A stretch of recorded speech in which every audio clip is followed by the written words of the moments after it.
Sit straight.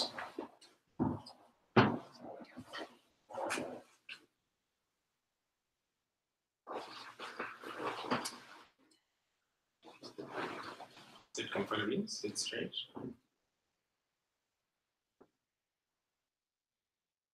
Keep our back, neck, and head straight. Be blessed by the divine. The atmosphere around us be purified by the divine energy. Let the atmosphere around us be purified by the divine energy.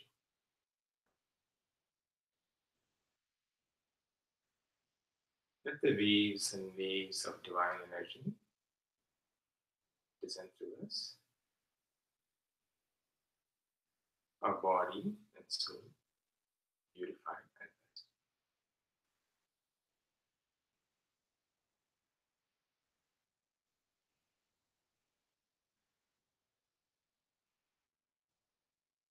This divine energy protect us, guide us, and lead us in today's meditation.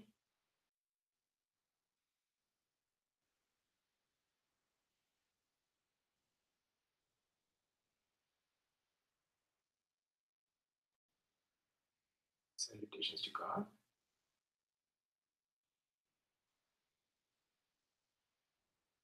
Guru Vanakkam. Salutations to Guru. Tayumana said, consciousness is God. Thiruvalluvar identified that consciousness is within one's self.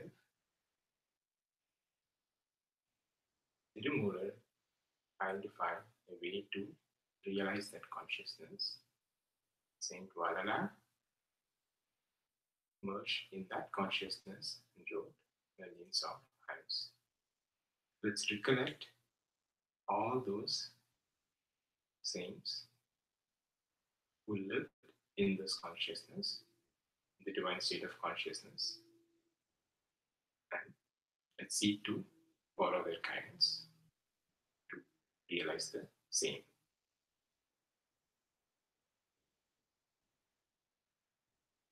Breathing practice, left hand in Chin Mudra, which is thumb and index finger touching.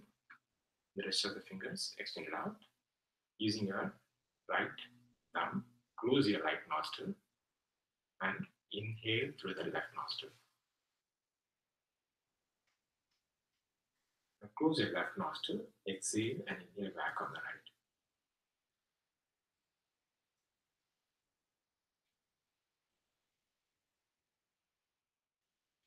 Close your right nostril, exhale and inhale back on the left.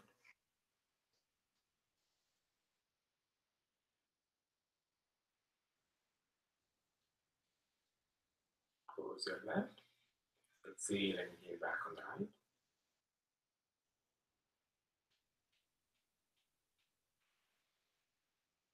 Close your right, exhale and inhale back on the left.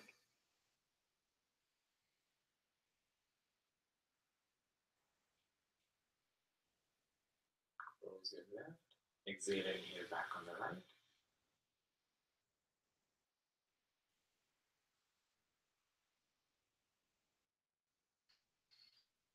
Let's do this for 5 more times.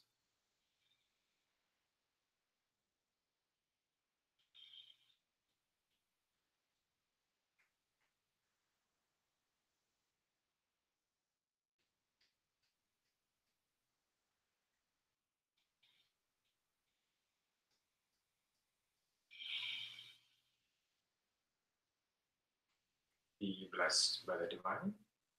Then let your hands down. Inhale. You're going to do vertebral clearance. Inhale from the base of the spine to the top of your head. As you inhale, imagine there is an energy movement from the base base of the spine to the top of your head. Exhale to the base of the spine. Inhale to the top of your head.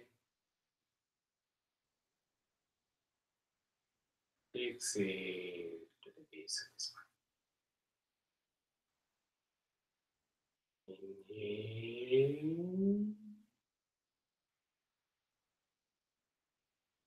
Exhale.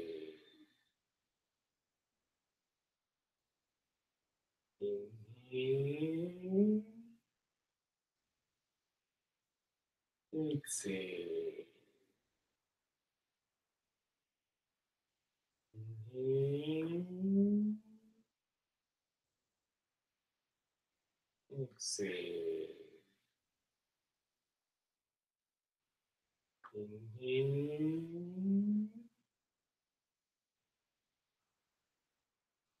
Exhale. Be blessed by the divine. We're going to start the meditation. Before we start the meditation, salutations to Mother. Bring your mother in front of your eyes. Seek her blessings.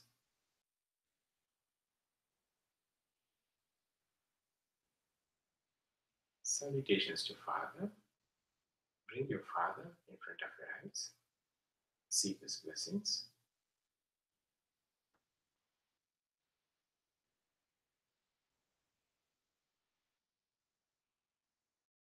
Salutations to Guru.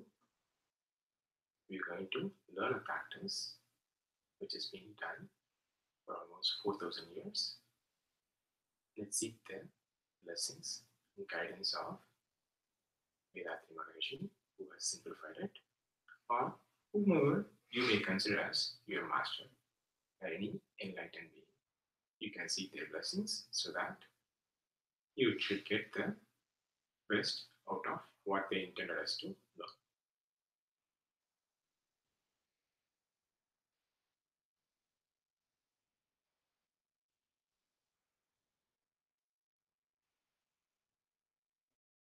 Just develop the intention to learn that.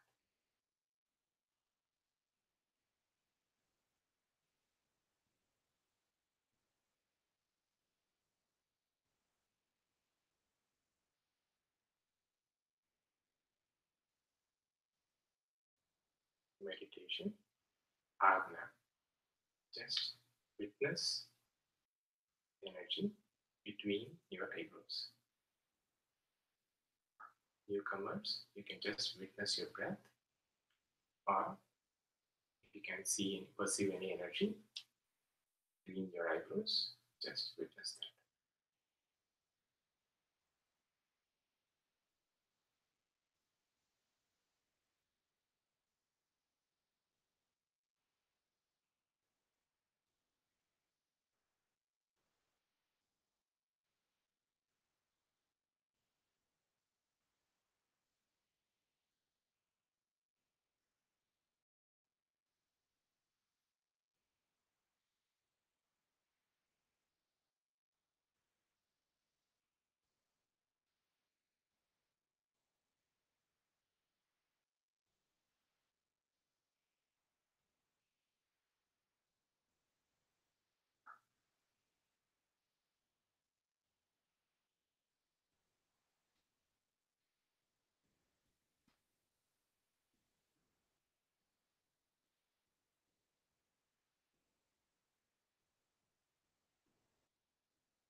Be blessed by the divine. Spread this meditative energy all over our body.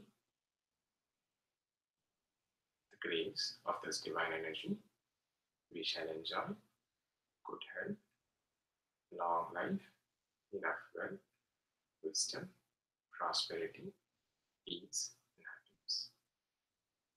With the grace of this divine energy, we shall enjoy good health, long life, enough wealth, wisdom, prosperity, peace, and happiness.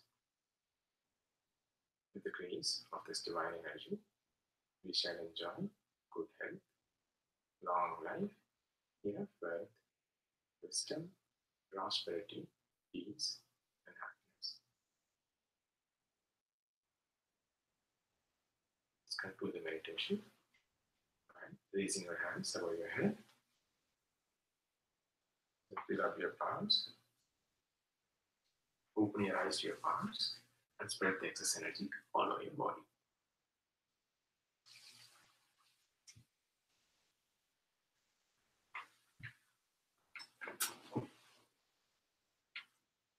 Or welcome to the Kayakalpa Yoga session.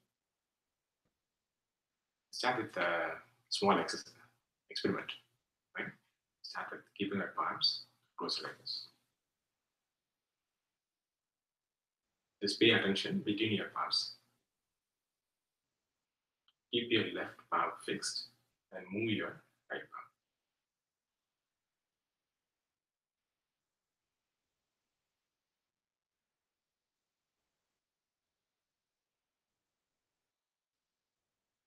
Within the boundary, just slightly move.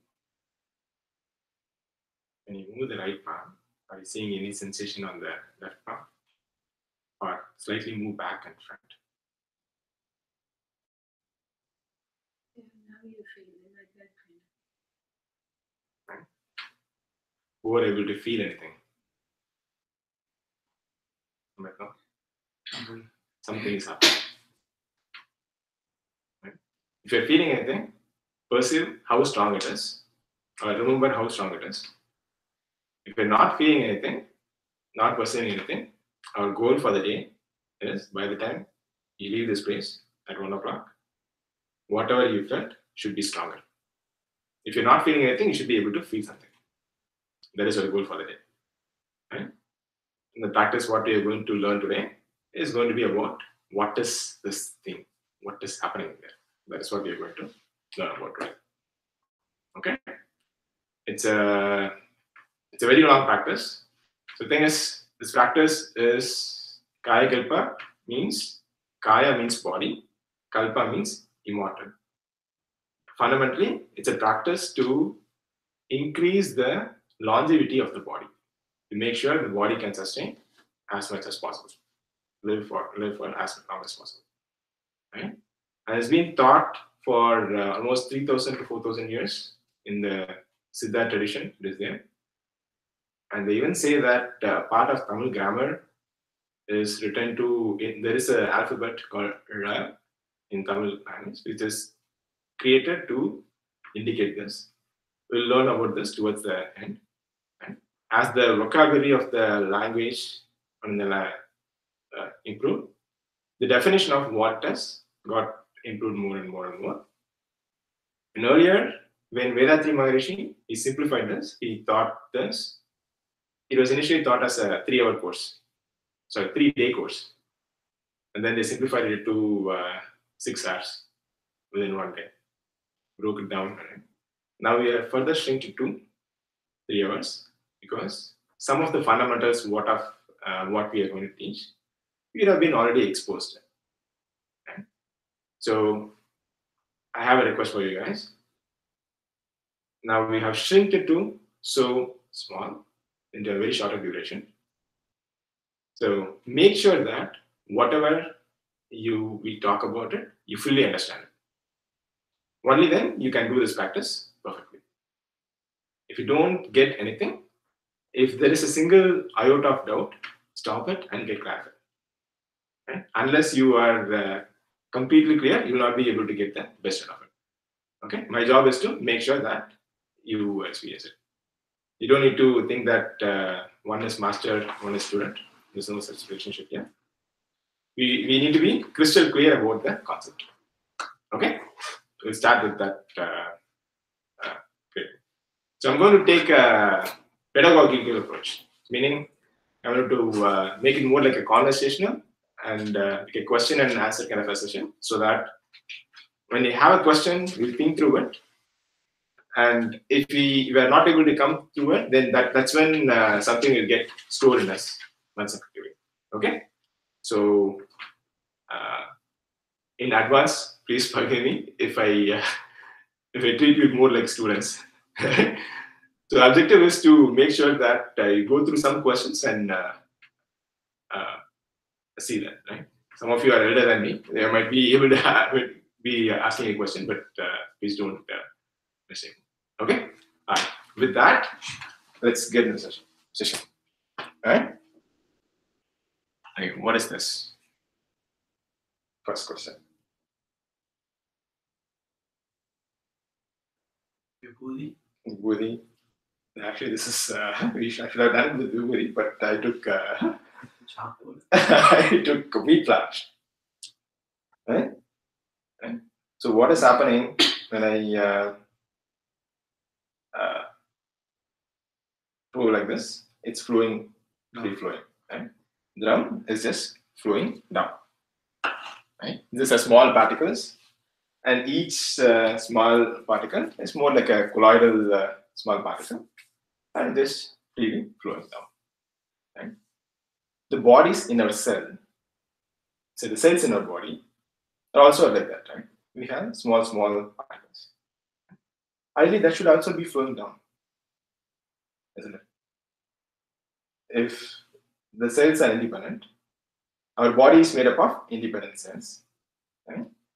And each cell takes some input, process something, or absorb some energy, and then get the waste out.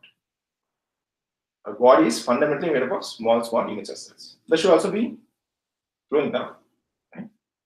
But we don't see that happening. We don't get disintegrated, isn't it? What is happening in the body then? Cells are tied together. Cells are tied together by Some magnetic force. Some force. So similarly, if you put some water and bind the flour together, there is a force of attraction between the independent flour molecules, flour cells, and that binds it together.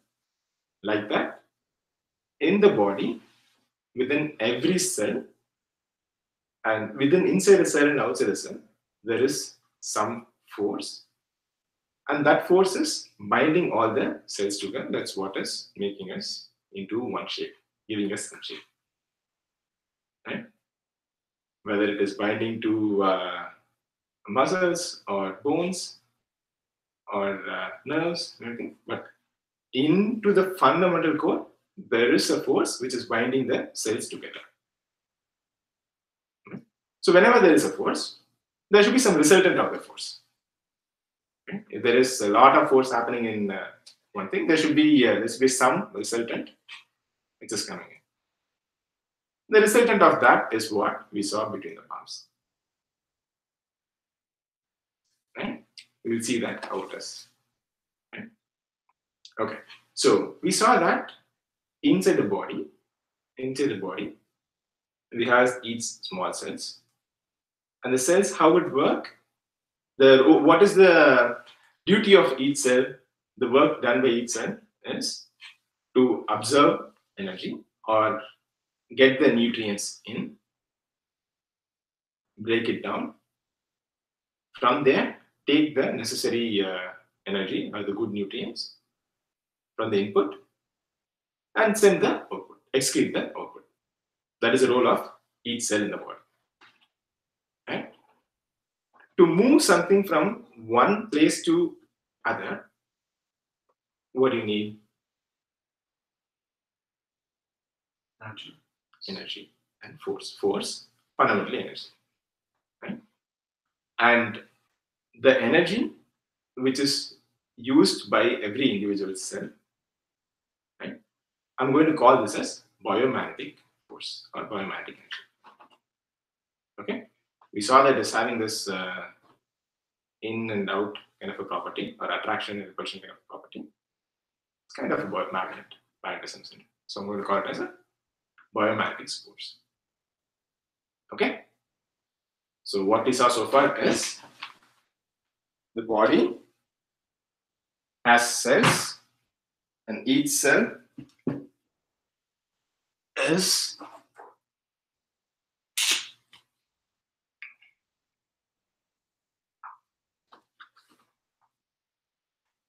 body. Then we found the relationship between biomagnetism.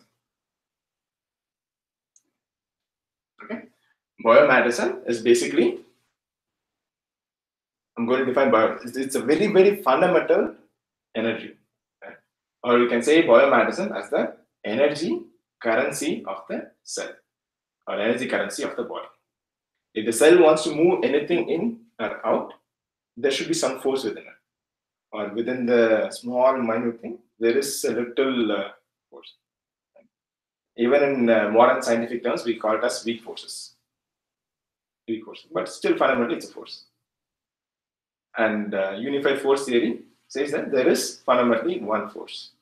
And at the very, very core fundamental essence level, there is a small force. We are going to call it as biomagnetic force. So biomagnetism is the energy currency of the body. Are you with me? Okay.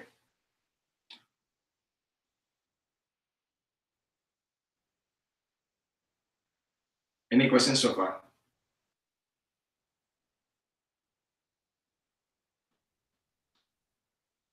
We saw what is in the body. Every cell is bound together by a force of attraction. We call it as biomagnetism. Okay, and this biomagnetism is a very, very fundamental. It's the most fundamental of all the forces within the body.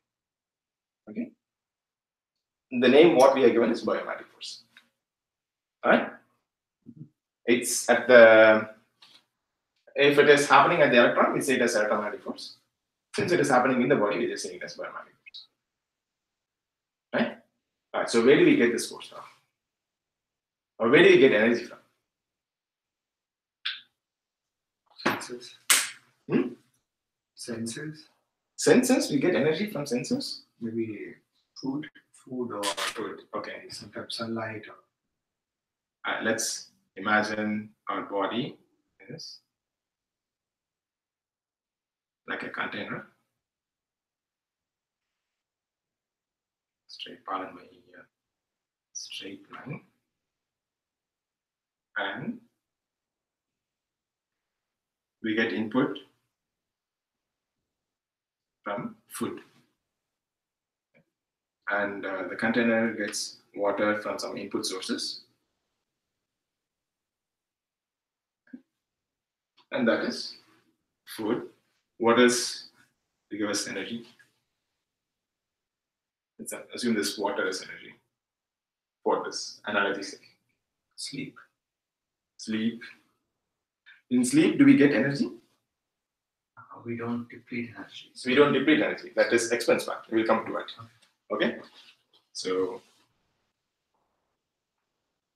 sleep is how do we expense energy? It's the output part.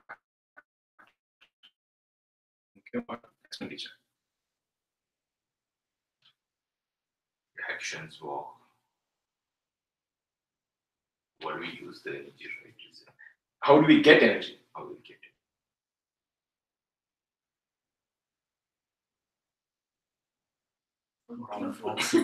Food is a major thing. Okay, food is the most major thing. It's probably oxygen, air, and sunlight. Okay, light, water sometimes. But we are not as efficient. I don't think we are getting that enough energy from sunlight like a photosynthesis would happen. Right? But some people say that. Let's. Right? But food is a major thing. 99% of our energy comes from food. Right? Food and water. And how do we spend Actions. What are the Action. Activities, walking, Activities. Work. Everything. walking, exercise, so those are all physical activities, right? Work are physical activity. activity, doing job. Right, okay, as they say, physical activity. Yeah, even living, right? Like for you to breathe and everything. you Metabolism. spend- Yeah. Can I say that's metabolism? Metabolism. How else we spend energy?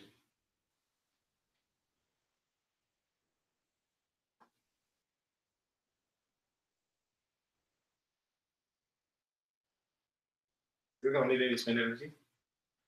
Thinking, brain also. Thinking. Yeah, that's one major thing, right? Metabolism. Think.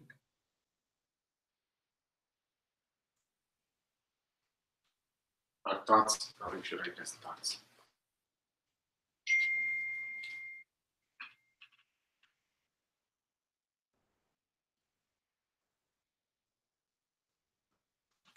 Anger, frustration. Anger, frustration. Wonderful thing. Right? Can I just write it as emotions? That's good. Yeah. It's good that you identified anger. Right? What are the ways? All right, let's see it. Let's keep it here. Then we'll come back to if there is anything more. Identify if through which we spend energy. Okay? Right. Basically, they have a container, body. We get inputs through food, and then we expense that energy through different ways. And what energy is what we mean as is the biomatic energy, what we saw. If our goal is to increase that energy, we need to find a way to conserve it. Right? If you want to conserve it, we need to clearly understand step by step what are the ways in which we are losing it. Then we can come up with a plan to address it. That is the strategy we are going to follow. Right? So first, Why do we need to do that? Why do we need to do Why this? do we need to conserve the energy? Why do we need to conserve this energy? Just hold on that for a few more seconds. I'm going to address that. Okay, I'll just write it down. Why do we even need to conserve?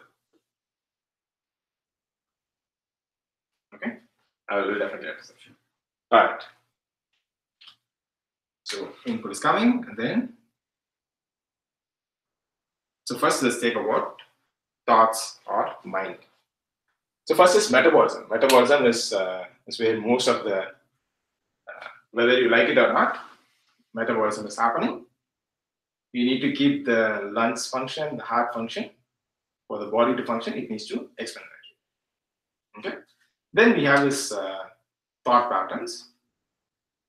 So I'm going to break it as two. One is the functioning of involuntary activities. For this, we need to spend energy. And voluntary activities like which we think and the brain functions will take some energy. For the sake of argument, we just say brain functions consume around 25% of energy. Just for the sake of it. Okay? Let's understand what is happening when we think. Okay? What is happening when we think? All right, let's understand the relationship between Burma and Samudra. Okay?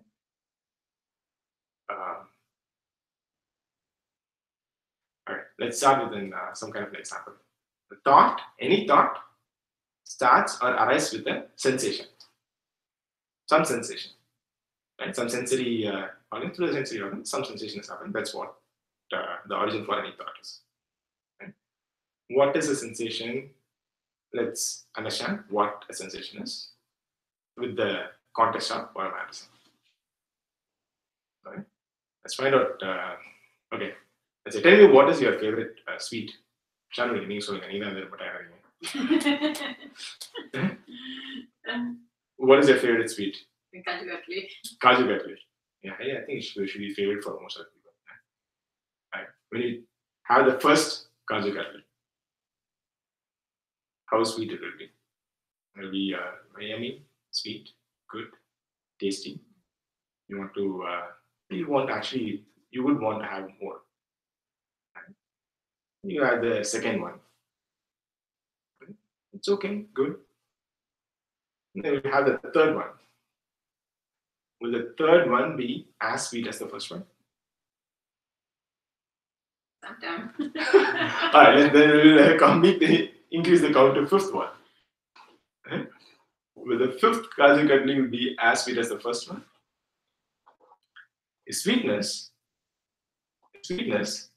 is the property of the Kaju Katli. Then the fifth sweet should be as sweet as the first one. Right?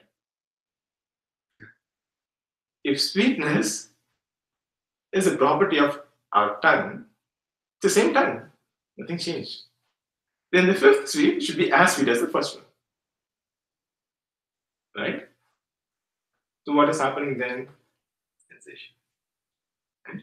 So between the Kaju Katli, the sweetness is neither a property of the sweet, same chemicals, same constituents, the same tongue, same membrane. So between that, there is something happening. Right?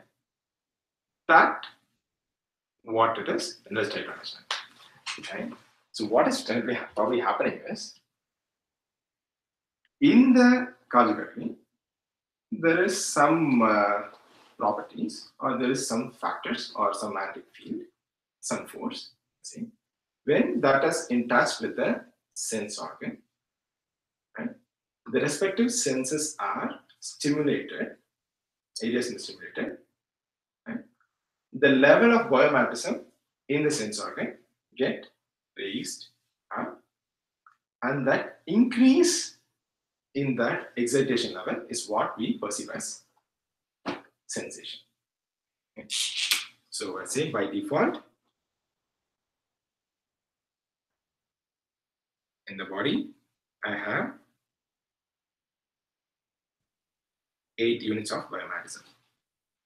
And Kaju Katli had 11 units of magnetic field or some energy field. Okay. When they are in contact, in the first time when they are in contact, it is a natural principle that when two forces are in contact, it has to come to a mutual equilibrium.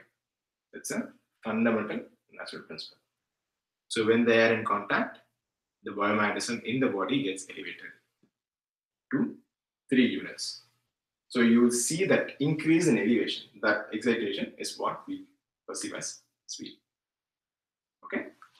So since there is some already left in here, the default potential in the tongue goes to, say, 10 units. Now you get in touch with the next Kaju Katli. Okay? Now the excitation level is only 1 unit. So this is my fifth Kaju Katli is only just the amount that needs to elevate is just 1. So that makes the sweetness little less. And then you force the 7th one. By the time we are already in par, you would feel like a numbness. You will really not feel any taste sensation there. You might feel like a touch of something, but you may not feel like a taste sensation. Isn't it? You haven't pushed to that level yet. Like even beyond that, if you put the next Kaju Katli in the body, put in touch with it, what will happen? What will you be like crying? Like, dude, I'm already reached saturation, you're still feeling it. You start trying to throw up. The body will start emitting it. So what we found is, or what we, okay, do you understand that sensation is a function of excitement or excitation or elevation in biomagnetism is what we see as sensation. Right? Are you with me? Right? The same thing works good for other sensation as well. If initially, so if you it's much better to use when we talk about the knots which you put in our hands. Like initially when you are wearing a thread or something, when it is initially touching your hands, you feel like there is a little elevation. Right? But then when it gets tighter, right? When it gets tighter and tighter, what happens there? There is the touch sensation gets saturated, or when it obstructs the flow, you start seeing it as a pain. There is a flow of magnets in the body. When that flow is obstructed by making it tighter, you start seeing it as a pain. Okay? Probably these other senses, ears. It quite happened this. So when we are awake, right, we have our eyes open, nose, tongue all function. When you go to bed, when you're asleep, our eyes are closed, so you're not seeing anything. Mouth is closed, so you don't sense and taste. But ears is still open, right? Why do you not hear anything? Unless the alarm sounds, that's a different thing. The normal talking. Alarm sound is like a flight or fight response. Normal talking. And the nose is still there. If you get a smell of kaji katli, you don't wake up. Right? What is happening in there? Your brain shuts down those. Brain is shut down. So let's understand what is happening in sleep. We saw that initially, let's say the body has 100 units of energy. And out of that, 25 units is spent for brain functioning, and another 75 units for metabolism. Okay? And as we think, as we have very sensory perceptions, slowly the energy is getting, so the 100% becomes 80, 70, and it's almost reached the 75% level. Now the body has two choices: either to cut down the vital functions, either to stop the lungs, heart, kidney, or to stop the brain. Right? What do we want to choose? Stop the brain, stop the thinking activity, and that's when you go to sleep. Right? That's when we go to sleep. Not just with sleeping at night. Even now, if you are listening, we are expending biomagnetism. We are expending biomagnetism. And when that level comes down, after a point, you will not be able to pay attention. Sorry. So he's sleeping. Eyes will get a little drowsy. Down. You go to school. In a school, we have seen it so many times. Yeah. In the beginning of the session, you'll be able to listen. But after 15-20 minutes, it starts slowly cooling down. Right? And same thing happens to us in work. Right? If you have enough energy, you'll be able to pay attention. Pay in terms of biomagnetism, spend and perceive it. And if you don't have it enough, body will start doing other mechanisms to get more. That's when we start doing yawning or try to go a little. Okay. So this is what is happening when we go to sleep. Yeah, go ahead. So maybe two questions. Yeah, go ahead. One is you explained that that your biomagnetism energy raises from 8 to 11 in this example. Yes, sensation. This sensation raises from Mm. this. So is it good? I mean, that's a natural phenomenon, right? Yes.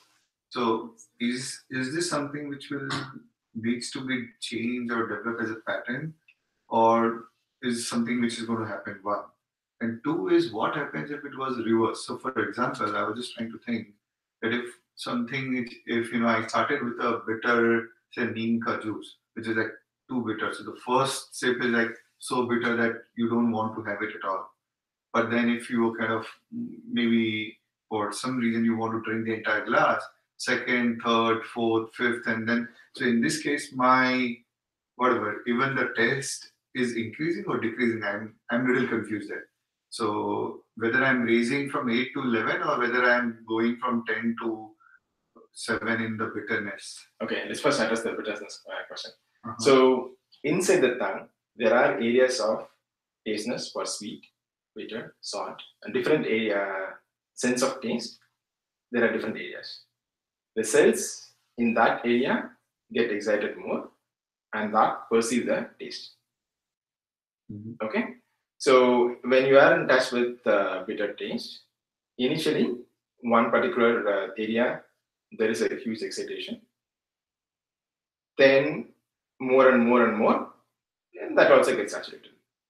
So it would be the same 8 to 11. Same 8 to 11 gets saturated there. Okay. Right? Got it. It gets saturated. I lost track of your first one. The first one is it a good phenomenon? Yeah. Okay. Let's first understand. What's happening? Get the awareness. Okay. Right? I don't want to give you moral advices. Okay. Right? Got it. Let's develop this understanding, develop this awareness, then you decide what is right for you. Okay. Got it. Okay? So every taste or ingredient sensation goes from one level to higher when we feel it in our tongue. This is like, then as you keep increasing it, just saturates. That's what it is. Exactly. It's not just with the taste of sensation of taste. The same thing happens with any sensation. This elevation of the biomantic field is what we perceive as a sensation. The change, basically. The change. It could be. When it is at a point when it is saturated, you cannot. At the point you don't perceive the taste. That elevation is what you. So in essence, when we are sensing anything, when we have a taste of anything, that means you are spending biomagnetism. That should be the key takeaway. Right? Okay. Got it. If you are tasting or any sensation we have, is biomagnetism. Right? In Tamil, there is one beautiful song. The song goes like this: when a dog bites a bone, right? Initially it will start biting the bone, chewing the bone. It will be tasty. There will be little flesh. It will want to, after biting a little bit, it will take in all the flesh. Then it will bite a little bit more. And the bone will have a crack.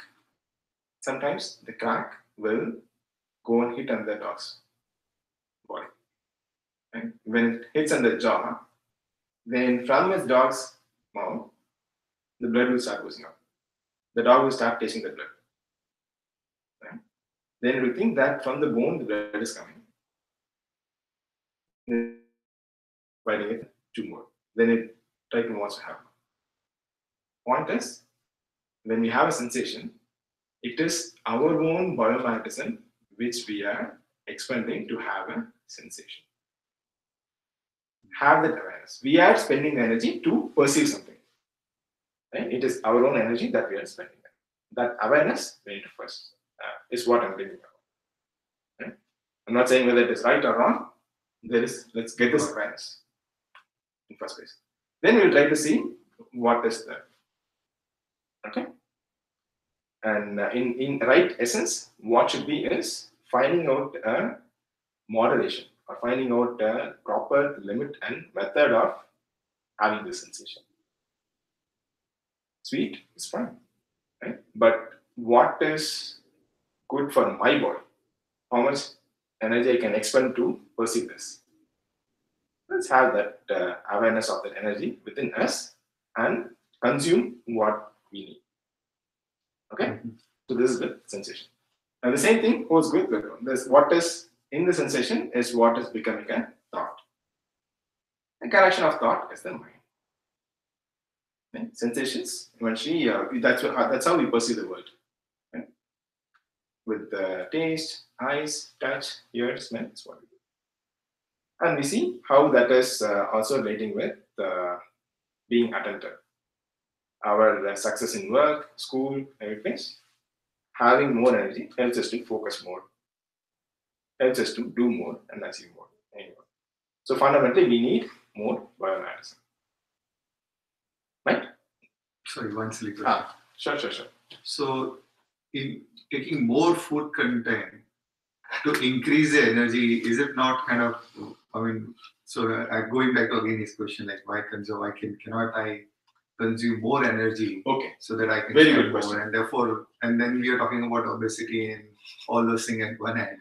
Okay. So if The system is another designed yeah. in such a way that from the food, okay, let's say if I take an almond, apple, right, from the food, if there is 100 units of energy or medicine, that is when we chew, I'm doing some work. When I do some work, I'm expending some biomedicine. Mhm. Right? It's not coming for free. I'm doing some work, something. So some of it is getting absorbed, and that is getting absorbed into my digestive juice. Then the digestive organs, they need to work, and from there, some of it is getting absorbed, stored, and some of it is getting absorbed into the next thing, which is the blood in the small intestine and the large intestine.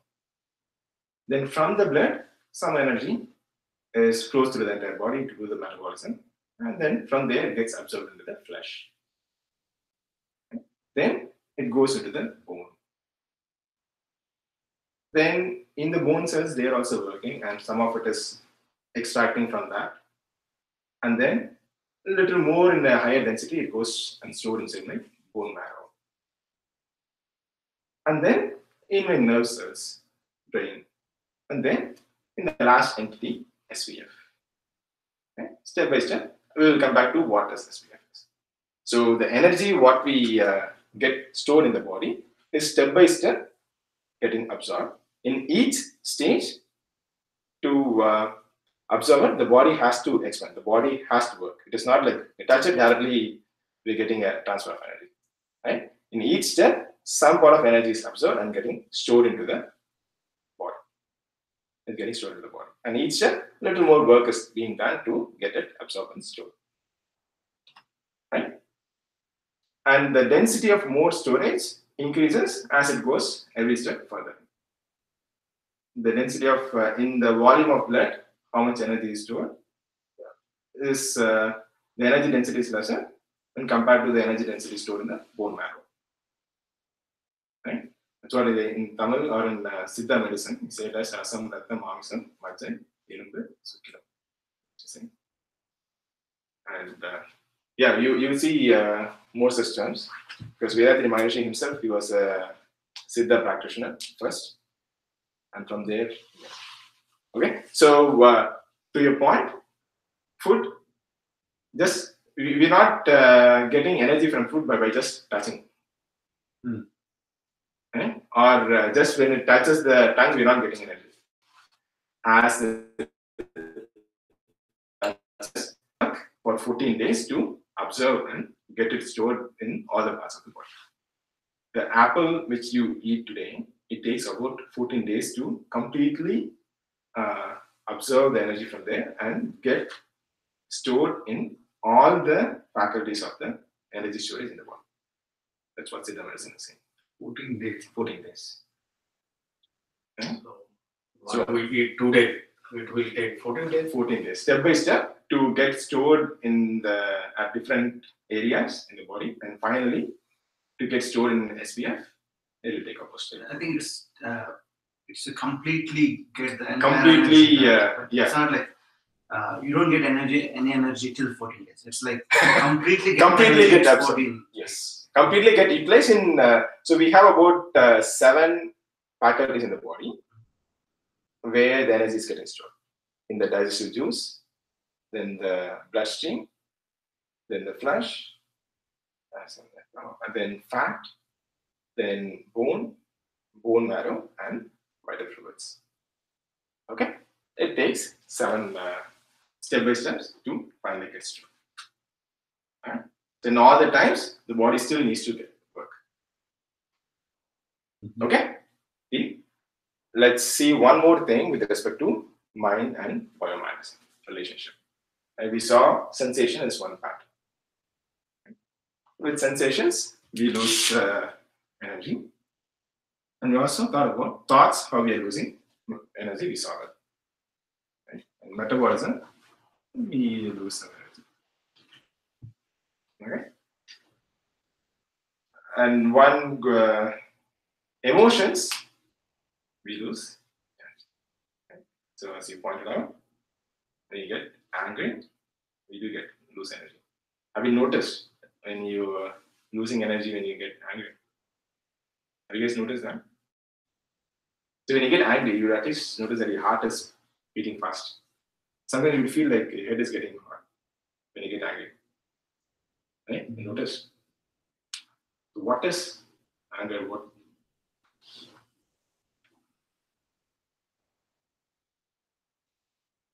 Is there any sensation in it? Okay, let's understand what is anger is. Let's say you want something, you want to attain something, you want to get something done, right? And you have a desire, you want to get something done. Right? But then there is a blockage or there is a hindrance to that. Right? When there is a hindrance to that, what do? There is a sudden burst of energy to get past that hindrance. Right? Get past that hindrance. The sudden burst of energy of emo is what we call as define as anger.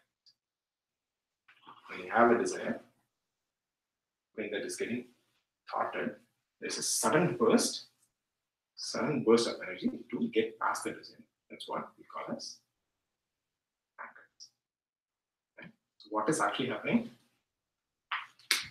At the time when you get angry, this container for a brief second suddenly get blast open, boom, you get thoughts and whatever liquid is stored in there just spills out or gets thrown out in the hope of getting past that. That's what is fundamentally anger is. But the hindrance is outside. Right? Whatever it is. So in pure energy sense, outside is the consciousness in the universal magnetic field. Right? To get past that, or whoever you think is blocking it, or a system which is blocking it, right? You think of that and you get angry on that, and in the hope to get past that.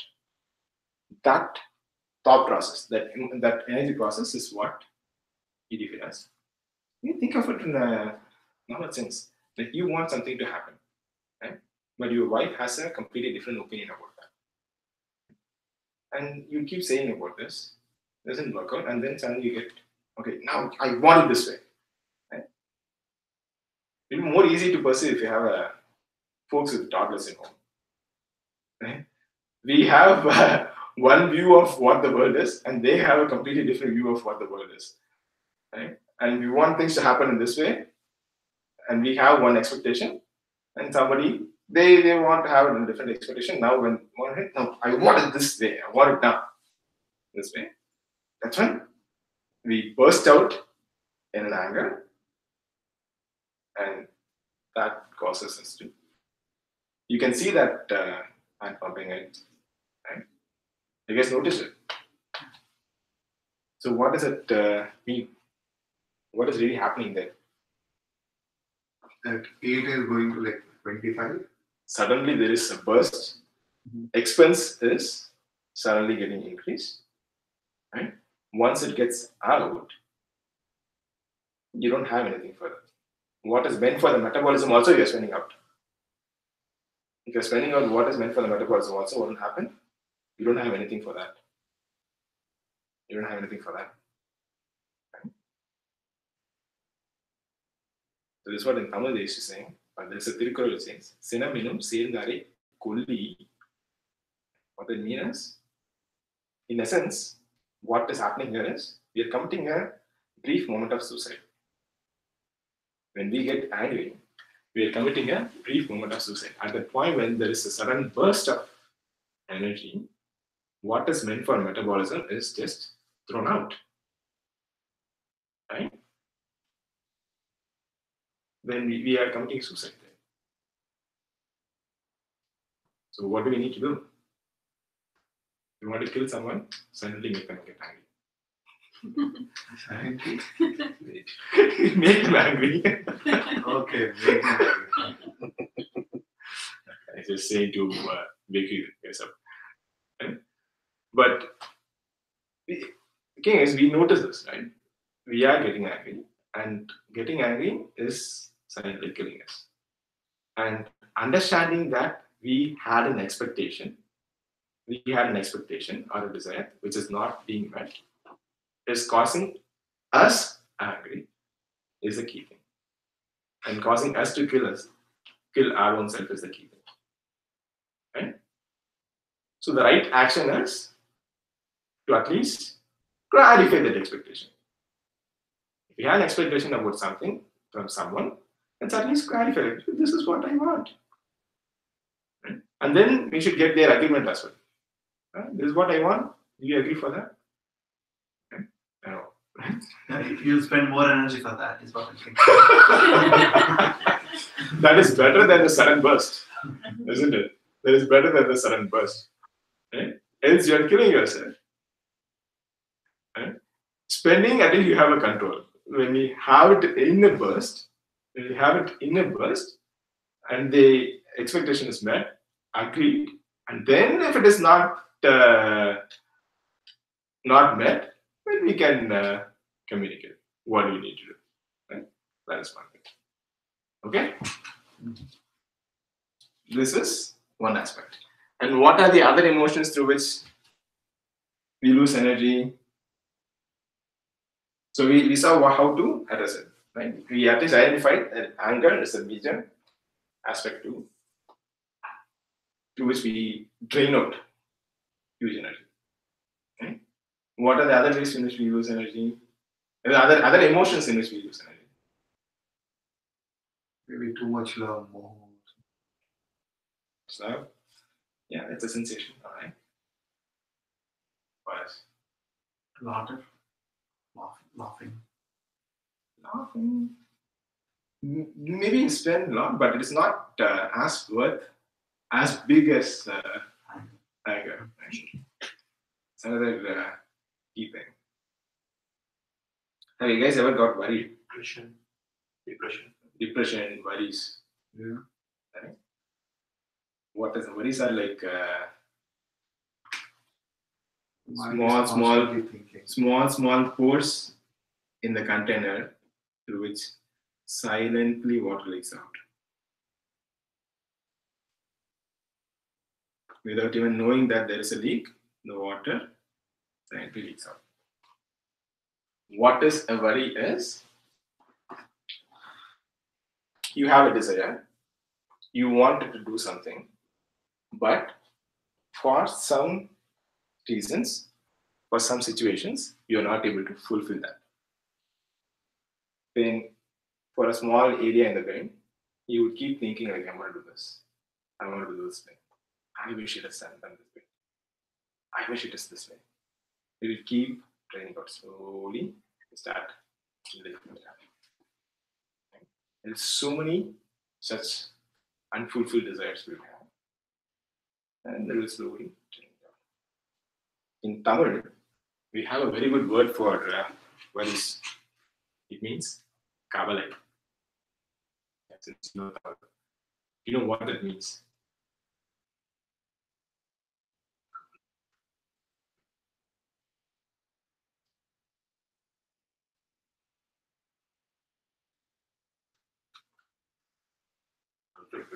Not expecting. Not expecting. Do you remember what word kabalai means? Apart from worry, there is another meaning for that word. So in earlier days, when there was enough water, Feeling bad. in earlier days, yeah, when there's a lot of water, enough water in the wells, you want to have an effortless way to drain water out of the well. Like at the maybe just 2 or 3 feet above ground level, they'll be having one plank, and then if you just walk on the plank on this side, it will dip inside the water. As you walk this way, whatever water is in there, it just topples down outside. Right? Do you remember that? In the Yes. olden days when motor was not there and there is enough water. That is siphon. Like using like siphon. Siphon, okay, you can say that, right? Fundamentally, a device to effortlessly drain water out. Effortlessly drain water out is what is a kabalai is. Same thing is with worry.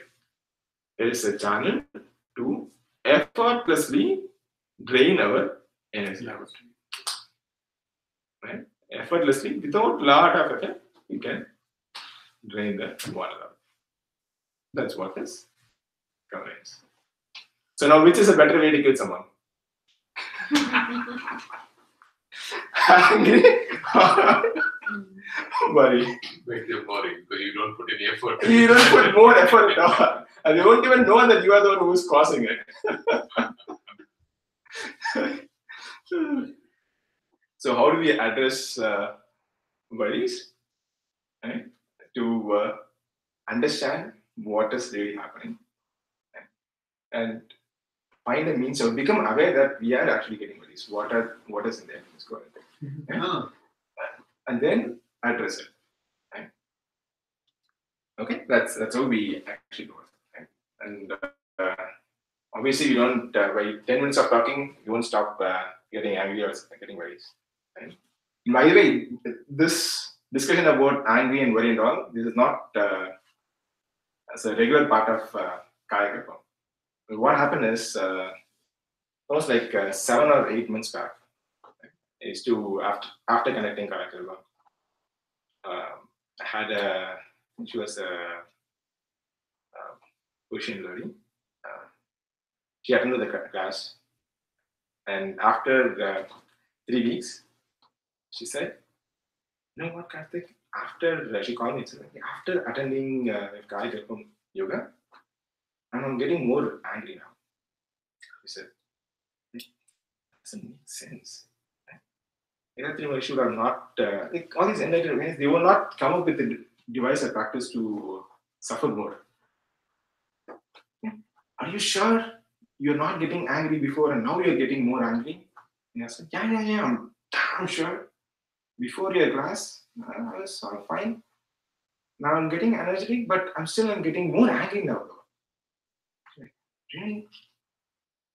Then we started discussing more, like, how do you know that you're not getting angry before and now you're getting angry? No, before I never used to know that I used to get angry. Now I'm getting to know that I'm getting angry. So I know that I'm getting more angry now. Okay, now that is the key. So what is happening is, before we are getting angry, and since we don't have enough energy to spend out, we didn't notice much. Now, after practicing and after learning, there's more energy to burst out. Right? When the delta has come down, you are able to very clearly notice the delta. Right? The same thing will happen. Knowing Kayakalpa is one thing. And knowing Kayakalpa is one thing. With that, increasing the energy is one thing. But then, if you don't practice moderations in these emotions, then you would end up spending more. Right? That's the reason I'm emphasizing this. Typically, we will learn about these practices in something called introspection. We have separate introspection sessions, 2 weekends or 1 weekend. In that, we make someone to sit through and then make sure that we go through the thought process and identify when we get angry, when we get worries. That separate introspection process, that's where we go through that. Right? All right. So we thought about thoughts, emotions, and then metabolism. We saw how we are getting. Okay. We saw how we can prevent energy losses through emotions, and how we can prevent energy losses through metabolism.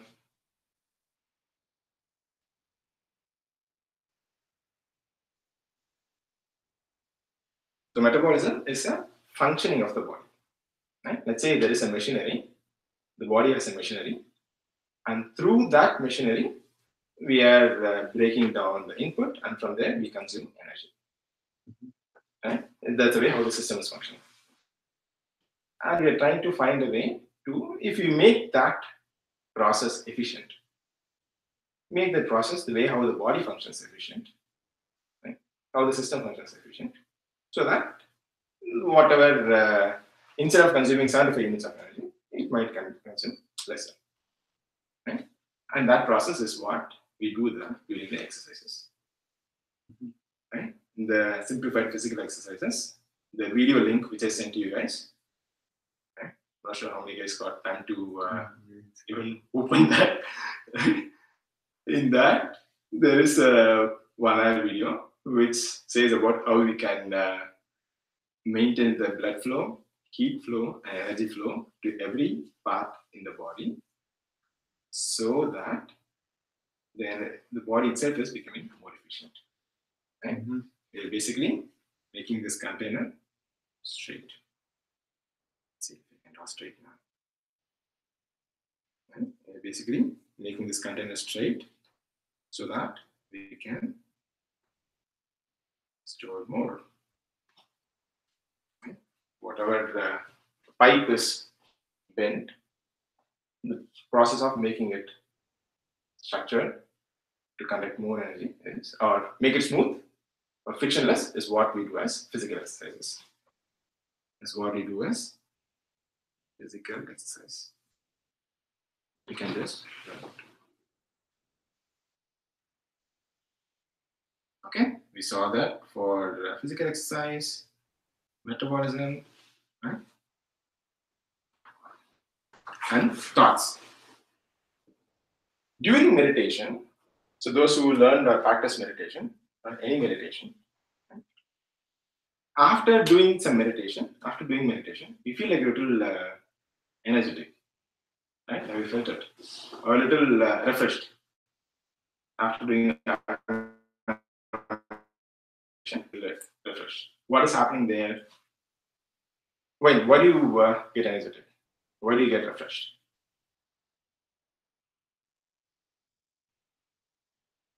Maybe the brain functions smooth. I'm not sure. Maybe you did not spend any energy during that. Exactly. So during meditation, most of the meditation, what that involves is keeping your eyes closed, and not listening to anything else. You're not eating anything. Yes, the energy spent for the sensation is cut down. Mostly, if you are only focusing on the thoughts, if you are going to a deeper state, you will not even be having a wavering thought. The energy spent for the brain will also cut down. You will end up increasing having little more and more energy. How does it differ from sleeping? How does it differ from sleeping? In sleeping is also the same thing. You're not spending energy on through the senses, right? But you're letting the body to take its natural course.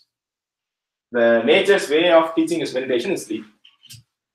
Right? When you willfully do that, it is meditation. The same thing is happening.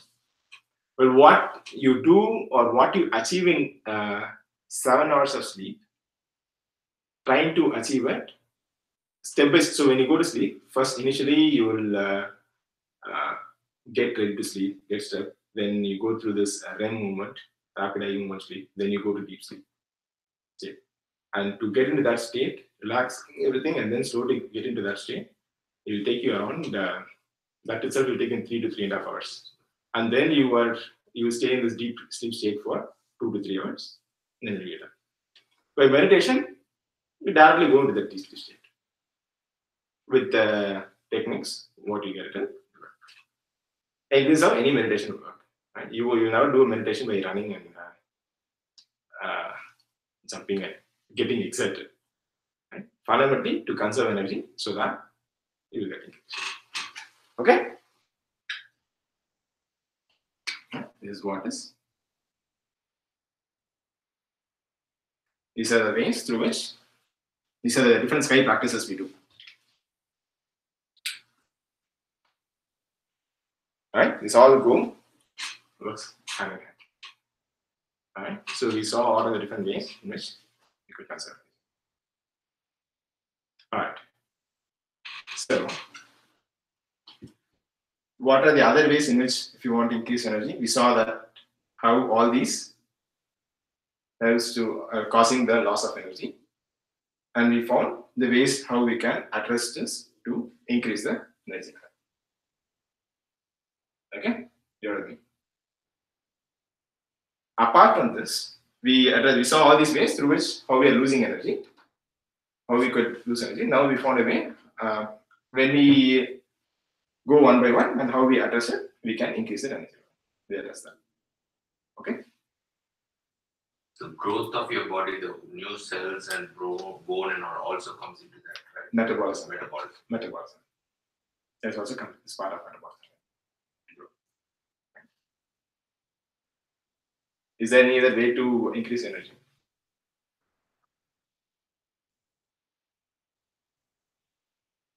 So this side is kind of spending less.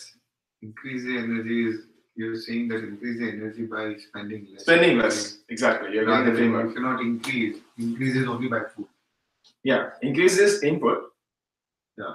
You're applying your MBA knowledge. Very good. So let's take from that aspect, sir. Okay, let's you have finance, input finance. Okay, if you want to increase your balance sheet, you can reduce your expenses. Correct. That's what we did so That's far. what we did so far. You can control your expenses by either physical exercise, make the system efficient by physical exercise, control your expenses by introspection and meditation. Your balance will get increased. Right? And if you still want to increase your balance, what do you need to do? maybe increase the input in which you can. When increasing input is having an impact on the metabolism as well, right? Still, you would spend more. And there is only that much the system can work. The capacity soon. Right? Mm-hmm. Go on, apply it. Your MBA. Right? What are the different ways in which you can increase your bank balance? Let's see from our own bank account. We have income and you have expenditure. If you cut down the expenses, our bank balance will increase. And if you still want to increase more, what do you need to do? Increase the income. How can we increase the income? That is what can we do? So is this what called absorption from the environment, like energy absorption? There is no other way. Like the food, this is how the system works. We saw that. From the food, how the energy is broken down, how it is getting absorbed, we saw that. Doing more meditation? That is conservation. Still conservation. So you can read too much. If you want to increase your bank balance, what else you can do? You can cut down your expenses. You still want to increase more. Maybe Invest your energy. Invest Invest your energy. Invest or do something to multiply it. multiply it. Multiply it, right? That is what is Kayakalpa.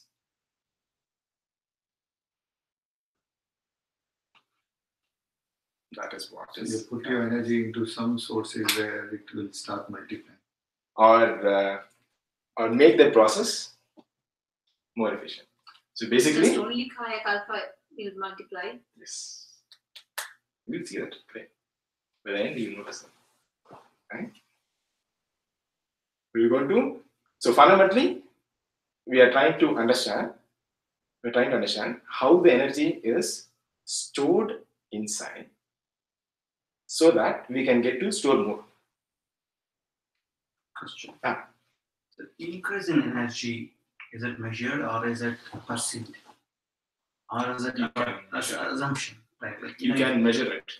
Okay, so You can measure it, as it Yeah. means that measure is what will happen is, let's say you do all these things. Mhm. You do all these things.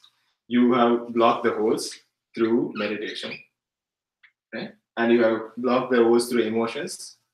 This hole also you fix. There's no more worries. There is no leakage in the container, right? It will slowly increase, and then you are daily meditating. The water level increase, further it increase. Right? And then you're doing Kayakalpa consistently, regularly. The water will get increased further and further and further. And at a point,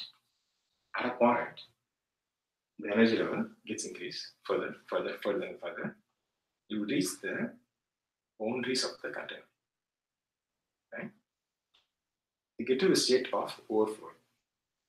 When this container gets overflown, gets to a state of overflow, what you perceive as this container is not separately outside. See this container is inside ocean, where whatever factor you call as energy within is also there everywhere around. Not just within you, you are not the only container in there. There is multiples of such containers floating around, and everything is connected with the same energy. And what is inside is what is also outside. You get in the state. You can perceive the state only when it gets to the state of overflow. And that state is what we call as self-realization. Because you're realizing what is this energy inside is also what is there outside too. And that's what someone calls as enlightenment. And that's the reason why we want to conserve it.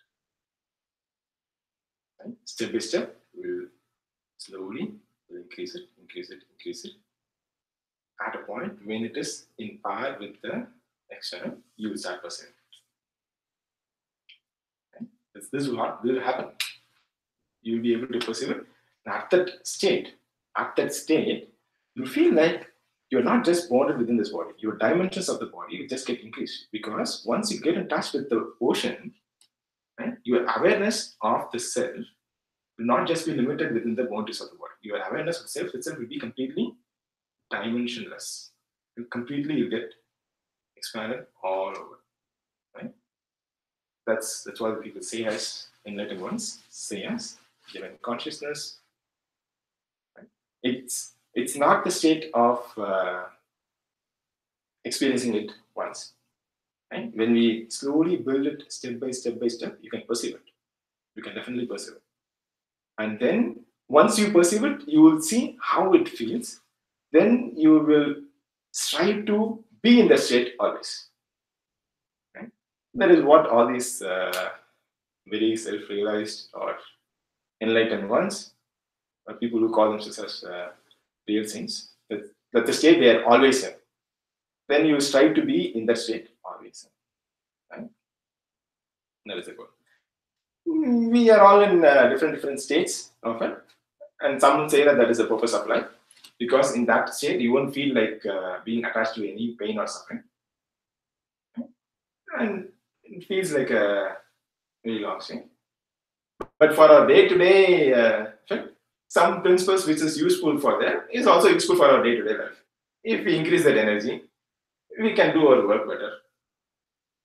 If we make a balance in our emotions, we can relate to our family and friends better, relationships better. At least we'll use it for that. But the fundamental principle, the tools what we are using is good. Maybe when we reach 60 years or 70 years, or when we reach much older, that time when we need it, we can use this tool and just be more consistent. We will be able to. The tools are fundamentally the same. Okay? Does it answer your earlier question? What is the concept? Right? Okay. So, we are talking about storage. If you want to multiply, if you want to increase, that's what we do it in Kayakalpa. So, to understand that, let's shift a little more gears. We need to understand what does it happen. Okay. What is this? Candy. The candy. Apple. Or apple. Right? Then what is this?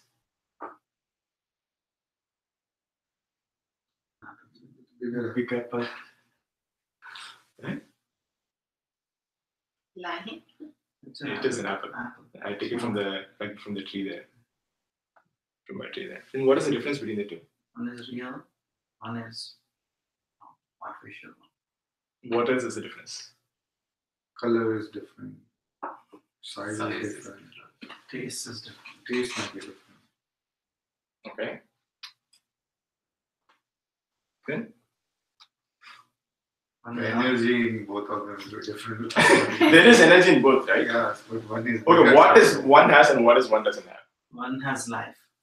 One has life, right? One doesn't have life. Okay. And we say one as a living thing, other as a non-living thing. Right? Now, apart from that, there is no other real categories. There is no other real differences. You can make an plastic apple, or you can make an artificial apple as same as emulating the same property. Okay. Now, when do we say something as a living thing? When do you?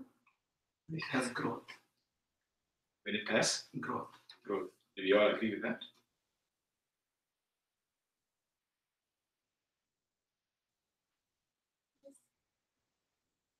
Eh? Growth. When something grows is when we say something as a living thing. What is growth is? What is growth? What is to grow means? Expanding. Increasing cells or increasing Increasing cells. fundamental. Let's see this. Right?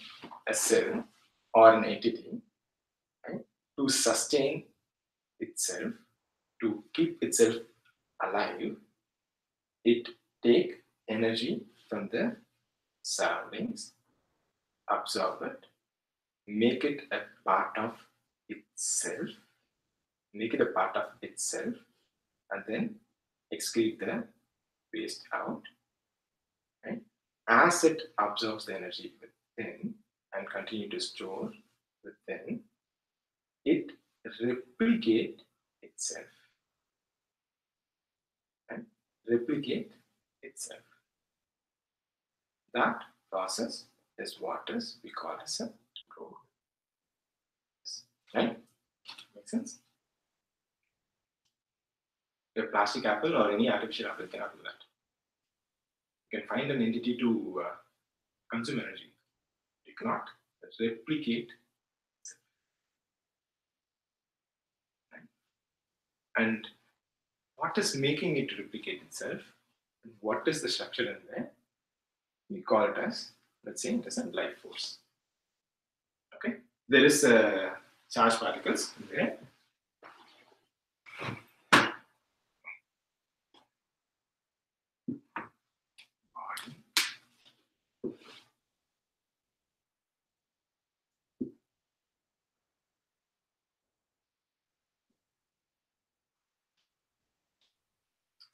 In a simple terms, whenever you have a charged particle, the charged particle moves. Around that there will be a current, and around that there will be the movement of charged particles is a current. Around that there will be a magnetic field. Right? Now, if we have biomagnetism, magnetic field, we agree that we saw that we have some magnetic field force of attraction. And where would that come from? Something should be moving. Some charged particles should be moving. That fundamental, very fundamental charged particle, I'm going to call it as life force particle. Prana Shakti or Veer Tuhal. Fundamental quark of charged particle. The fundamental quark of charged particle, right, even subatomic to an atom level, I'm going to call it as life force particle. Around the life force particle, there is a magnetic field, and that magnetic field is what we call as biomagnetism. And this fundamental charge, okay, and that is what carries life force. Okay.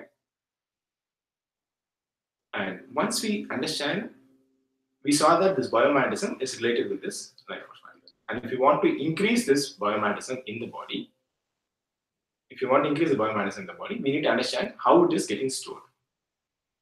Right?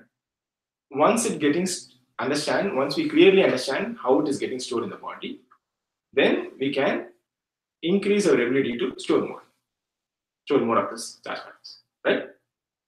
That is the strategy we are going through. Are you with me? Yeah, getting super tired. Yeah. With me? Okay. Right. Now then, let's try to understand how it is getting stored. Let's go back to the example of a tree. In a tree, where is most energy getting stored? Which part of the tree has most energy? Where most energy is stored? Root, stem, or the branches, or the fruit. Yeah, all the parts covered. Leaves. Okay.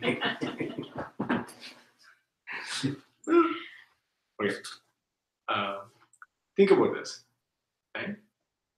If the root are getting stored, or okay, in the evolutionary process, the role of the fruit or tree is to progeny or continue this replication process, continue to sustain its life. Right? If it needs to sustain that, it needs to give most chance for its seeds to continue that life.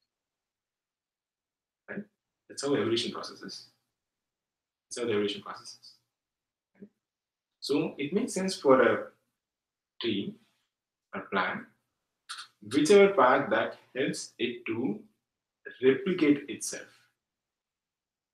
that should have a more amount of energy storage. Okay? In a tree, it could be an apple tree, it could be the fruit and the seeds. We discussed about this. Okay? In apple tree, it should be the fruit and the seeds. In the potato, it will be the tuber stem. In a carrot, it will be the fruit. Right? The part which it helps to replicate itself might have the most amount of energy storage. Right? Does it make sense? You can have different opinions. Right? When I thought through this, I thought this is most logical to me. Right? When you apply the same on us, right? Where should we have most energy getting stored?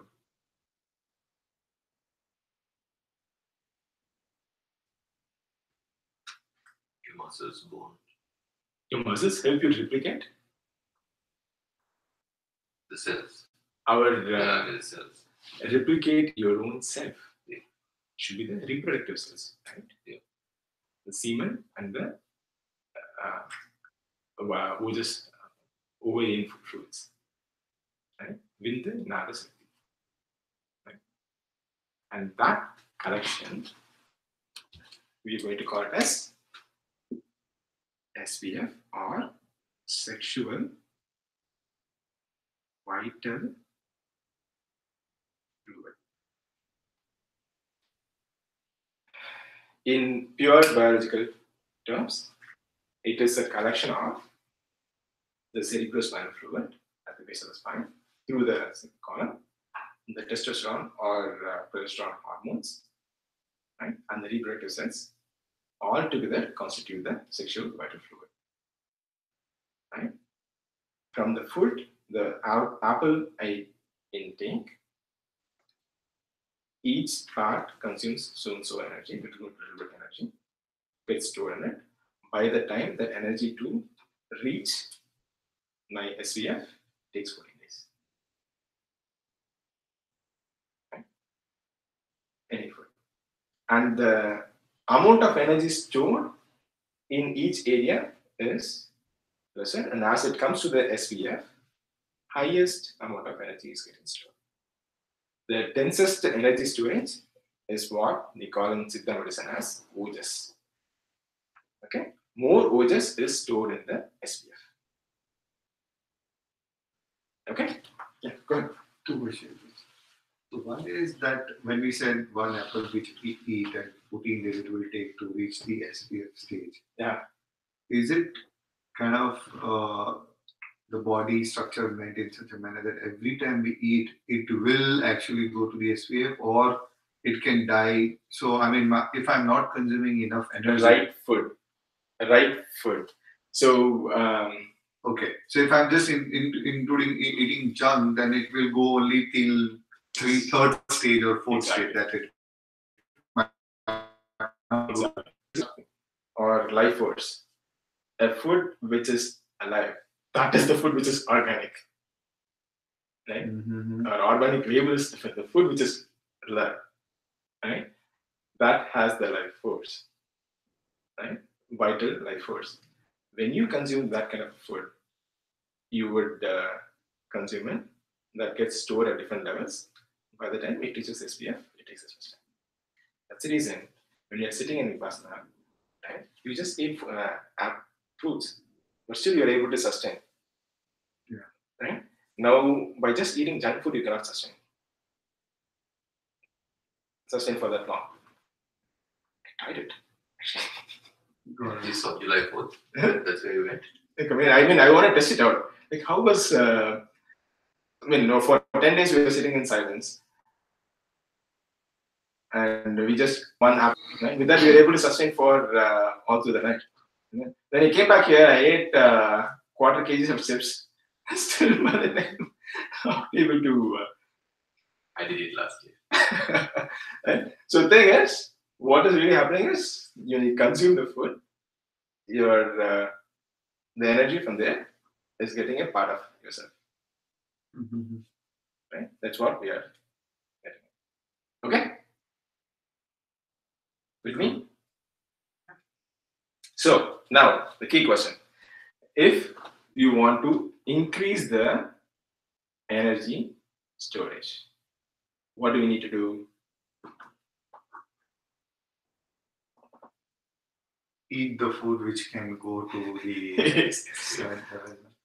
That is one way. That is having the right food. Kayakalpa Yoga. No, how is this working? Simply, right? How is it working? That's why we are coming at.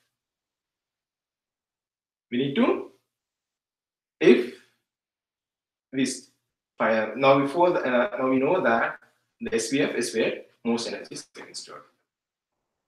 Most energy is getting stored in the SPF, and if you make that energy storage efficient,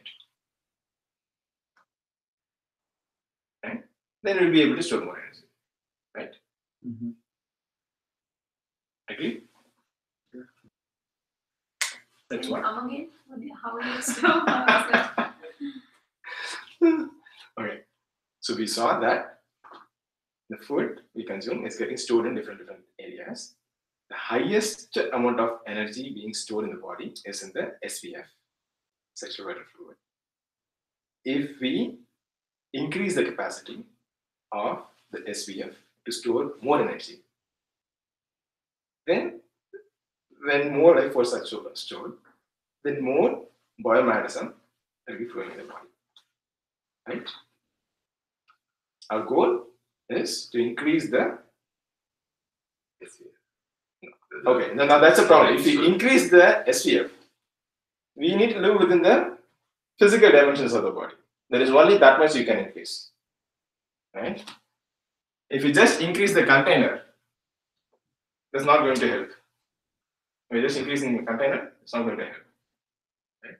We should do something that would increase the Energy storage. same volume but more energy. Basically density. We need to find a way to increase the density of energy storage. Okay? That's what we're going to learn. Alright? So we can find a way to increase the density of energy storage. This is what is happening in the SPF. Now, how does SPF getting lost? Or is SPF always there in the body?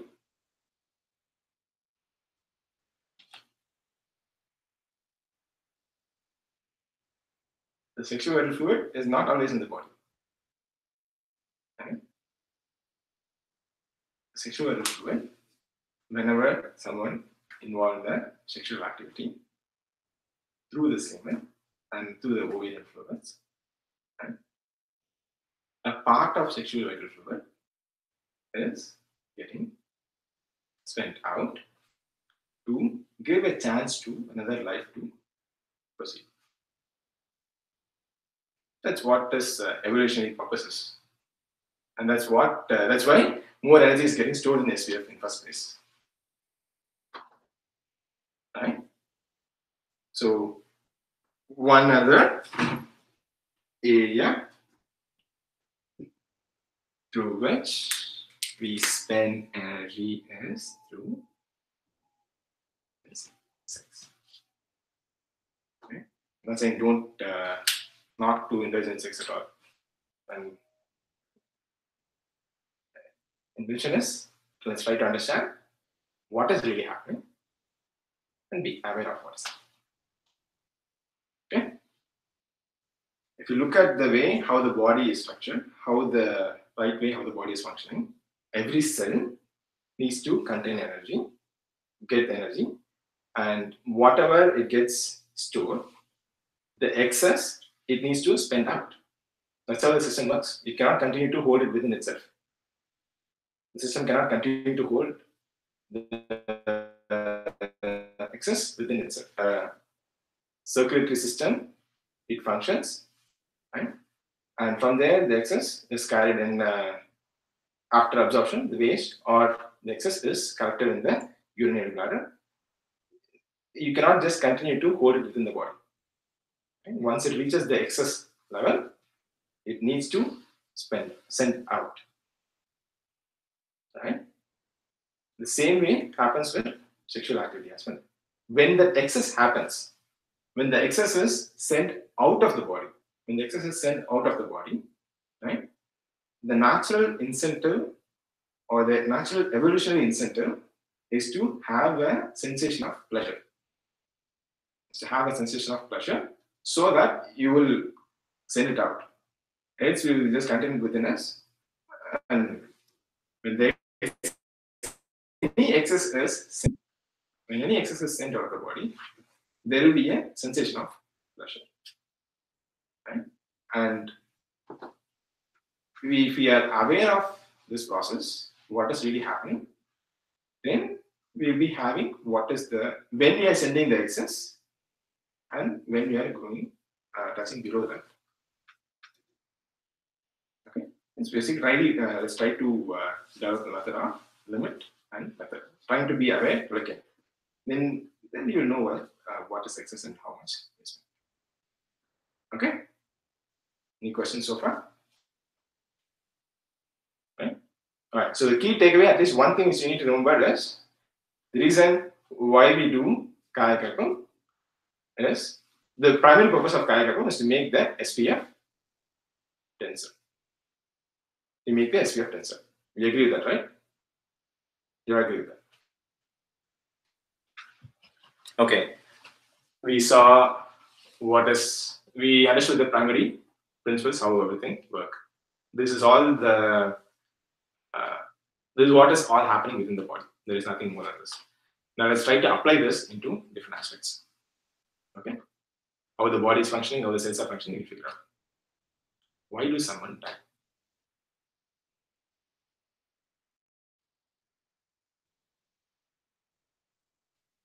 A big question. Buddha had this question. The organs have been working so long and they're so tired. And why do some people get tired at 40 years, and why do some people get tired at 112 years? And in the case of people in Jiva Samadhi, right, their organs never seems to be getting tired at all. The machine never gets tired. To tire means there is no energy further. Right? That means SPF is depleted of energy. Sexual vital fluid contains the storage of energy.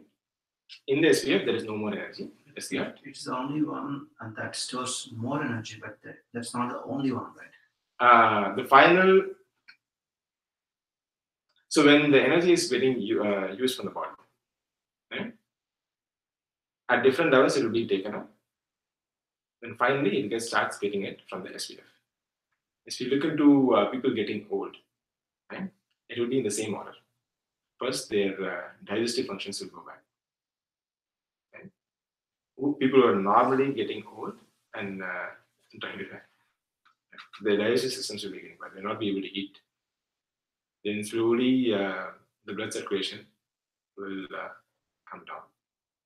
And then the bones will start getting weak. Then they start getting thin, then the bones will start getting weak. Then their thinking capability, the sharpness will come down. Then what will happen is the SPF will not be contained within the body at all. You'll not be able to hold the SPF within the body at all. And that's when they die. In India, at least in south of India, we used to have in practice. If someone is dead, right? They will wash the body. Have you guys come across it? The day after, before they go on body, they bath the body. They bath it. Right? You guys remember? Seen it? While you are alive, you don't care about whether the person took bath or not. In another 2 hours, you're going to cremate this body. What do you care about whether it washed?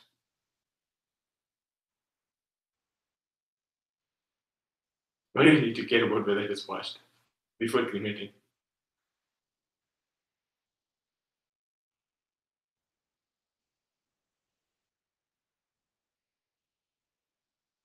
Be a custom. Why? There should be some reason behind the custom, right? Customers, we are following something, but the first person when they did it, they should have some reason to do it. Many customs have reasons. Now we don't have the reasons when we customarily follow it, right? Something that comes out of the body. To verify it, right? Yeah. What? When you die, when a person normally dies, his SPF gets leaked out of his genitals. Right? That is the complete indication of death. Right? It's an absolute indication of death. Right? And one interesting practice is, at least in South of India probably might, it is the barbers who used to go and verify, who used to give bath. Right? You guys notice that? You know why? It's not just in India, it's also seen in Middle East as well. What does the barbers got to do with taking bath?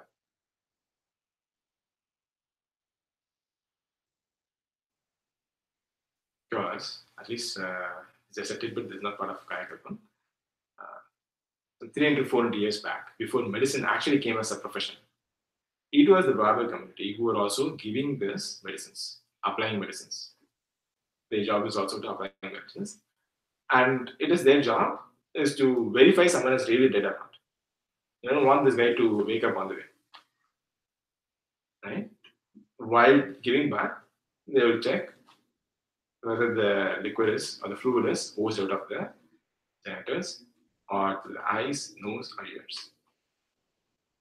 If someone is 14 and above, the body is fully grown, the reproductive organs are fully grown, then you will see the fluids coming out of the body, the SPF coming out of the body. And someone is less than 14-year-old, and if they still see through the eye as tears or through nose or through ears, you see little liquids come out. That is the complete indication of death. Not just the heartbeat, and not just the brain functions. Okay. So now if you want to live longer, what do you need to do? So the SPF. Retain the SPF within the body. That's how one would become Jiva Samadhi. Lock it within the body itself, make it solid so that you will recycle the energy all within yourself. So that even when the energy is all completely left for the body will not decompose at all. There are examples of Jiva Samadhi, and some saints, even after dead, the body will get just retain the same structure, will not decompose even after 100 years or 1,000 years. That's what they say as Jiva Samadhi. It's a little late for us. If you want to reach that state, we should have started Kayakalpam when we were 14 years. But at least while we are alive, while we are practicing it, let's realize the importance of it and make sure at least while we are alive, we need to be in complete control of our own death, our own life. Right? Okay, so do you guys get this about SPF and death? Get any little confusions, or if you have any apprehensions, let's discuss. Let's sort it out. Actually, I have heard that by doing Kayakalpa that you can postpone your Death. death and the old age. Yes. Death and old age. What is happening in old age? Why do we get old age? Right?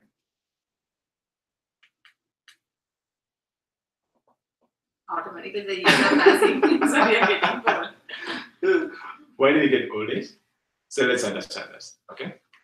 Since the time we started the day until now, how much you have moved? We started the session at 10 o'clock, came around like 10:05. Now it is around 12 o'clock. How much have you moved? Very little. But in relatively it is little. But in absolute terms, you have moved 2,000 miles. As the earth spins 1,000 miles per hour, in 2 hours you have moved around 2,000 miles. Right? Think about mixing or mixer grinder. If you spin something inside it continuously, what happens to the? If you're having a Vitamix, you would have seen much of it, right? It doesn't have any blade. Just spinning, the force of spinning.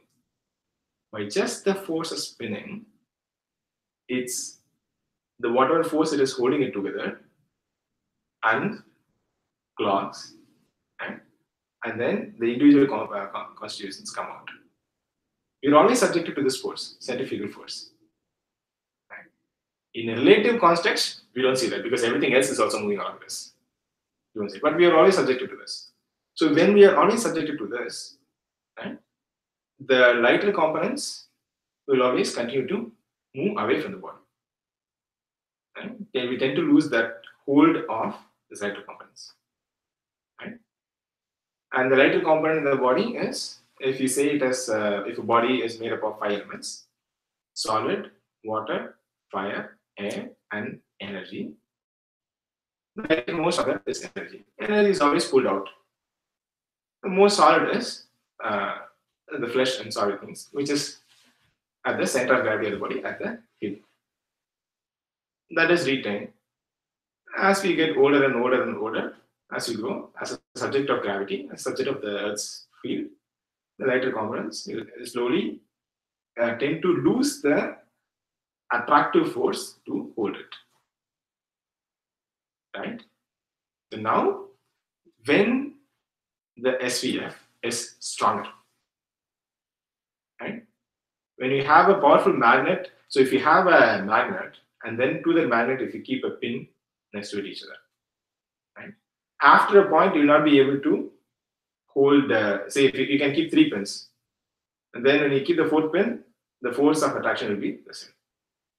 Now, if the magnet is stronger, if you put another magnet on top of it, you can add 2 more pins. Right? That's what we're going to do. When we make the SPF stronger, when we make the SPF denser, the force of the field going through it will get stronger so that you can attack it. We can contain it or retain the energy within the body. Okay? 2 questions. Yes. Why do plants are also moving at the same relative speed? They're on Earth, Yes. right? Like if you're sitting here, they're also moving at 2,000 miles per hour, whatever it is. Why do they don't die? They don't die naturally. Right? They don't die naturally. No, they don't, unless they don't have water or some. These are not having water or extreme weather conditions. Mhm. Those are external forces causing it. Mm. But plant naturally won't die. A plant will never naturally die at all. Unless you don't have any. These are the external things, right? Like if you don't provide food, if you don't have water or extreme heat, they don't die. Really?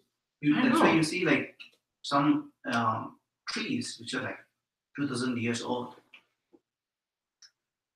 So But I see some tomato plants. they die. After 2 years, even if I keep watering and do all the right things, You don't have nutrients in the soil. So that's what. So that is one. And second thing I was not quite clear was you said the SPF is mainly stored in the reproductive. it's not stored in the SPF is the storage medium. Okay, storage medium. So if that is the case, with fruit, parent tree, like for example, apple. So your SPF, the SPF for the tree is stored in the apples, right? It's stored in the Seed. fruit and the seeds together. Sure. Yes. So when you pick them, Yeah. so you're basically like, you're cutting them. But Yeah. next year they're growing again. Yeah. So it is not just that. It is not just that. So that But means that when then you get to say that when we take the fruits out, then plant should die. Right? It's not that. That's what my That's question where is. Why is that? at that time it's spending it more and getting stored there. When it is time for reproduction, or when it is for progeny, it's probably coming it out. Right? So if we take the cycle for us as 14 days, probably their cycle is one season and one annual season, one flowering season. In that flowering season, it gets stored and then it's coming down. It is not just only in the SPF, it is getting stored. In every part, energy is there, but highest density of energy storage is in the SPF. Right? Highest density is there in the SPF. Unless there is no energy, they will not be able to stand. That will not be able to stand. Right? The highest density is during the SPF so that it can prolong. And if you take it with respect to death, then the highest density is not retained in itself. That is causing it to death. Okay? And what contains one to retain more is two factors. One is the density of the storage and how much it is denser, you can hold more. The other thing is the energy which is stored in is distributed within the body through the nervous system. Right? And the nervous system acts as a matrix and along with the lymph nodes that holds it together and that helps in the energy distribution. And the nerves, when it get weaker, you will not be able to hold it together. I'm not sure what is the equivalent of that in plants. They should be having something. I don't have that visibility. I'm not that Latin. I'm just copying it, right? Say whatever the Latin ones say. Right? Yeah, if you think through it, we can understand. Right? So the nervous structure is another important aspect. One, if the nervous structure is strong, you'll be able to distribute that energy all over the body and hold the body together. Okay? All right. Any questions so far? So two things we need to remember. One very important thing is the reason why we do Kayakalpam is to make the density of SPF strong. Okay? And then when the nervous system is strong, you will be able to distribute the energy effectively. All right. Any questions so far? Seriously? Are you all clear? Right? And I will ask questions. So what happens when someone dies with accident? Whatever state he is in, maybe the SPF excess might get leaked out. On a bomb blast? On an accident? SPF is a great store your energy, but to keep your body running, you need heart and brain, which pumps all this blood and everything. If they get damaged, What is damage? it's like basically someone in this example they're cutting down whatever is keeping it, right? So Yeah, exactly the point. Right? There is flow of biomagnetism. When the flow of biomagnetism is hindered, you start with the sensation. When it is hindered further, the body tries to get past it, right? That is perceived as pain. Right? If it is still not able to get past it, it is completely blocked. That is what is a disease is. That is what is a disease is. When the flow is blocked and is not able to see it, that's what the disease is. Right? Whenever there is a blockage, there is more and more energy spent to get past the blockage. There is a continuous drain of energy there to get past the blockage.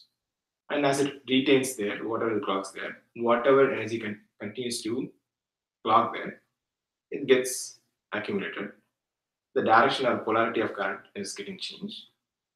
Something is happening, and that is destructing itself, its own self.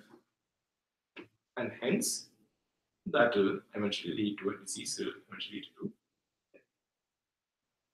You've seen so many cases, at least here, after I take Kayakalpam, I've seen a couple of people who were having cancer, tumors in the tumors in the brain, tumors in thymus, breast cancer. Right? We've seen by taking the regular medication, and then along with that, doing Kayakalpam has helped them reduce their normal medication level. I haven't seen the effect of only by doing Kayakalpam, but I've seen that this has, by consistently doing it, they are able to offset the regular medication intake they take. Fundamentally, what is happening is when more energy is getting stored, the intensity of energy flowing in the body, the magnetic field gets stronger. Hence, the body was able to fight itself naturally. Okay? So if you want to live disease-free, if you want to beat death, if you want to live without any pain or suffering, what you need to do, make the SVF denser. Right? You want to learn how to do that? Right? Let's do one thing. I've been talking too much. Let's